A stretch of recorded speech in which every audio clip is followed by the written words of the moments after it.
Hello everyone, welcome back to the channel. Today, I wanted to talk about NIO's latest price target given by Daiwa Securities, which is currently one of the highest given by any financial institution. Let's hop right into the video. First of all, what is Daiwa Securities and what is their price target for NIO? Daiwa is a Japanese investment bank that is the second largest securities brokerage after Nomura Securities, having around $200 billion in assets.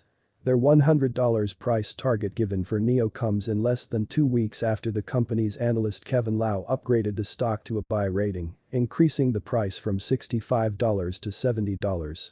Why was the price target given by the Japanese company so high? First of all, Daiwa Securities believes NIO will be able to further capture the luxury car market in the future with its leading autonomous driving technology, building a user community, and innovative business concepts and models.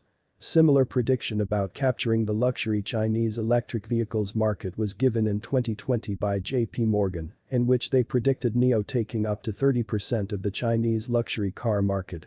Daiwa Securities also said that NIO is oriented toward building a user community, which is different from other traditional car manufacturers.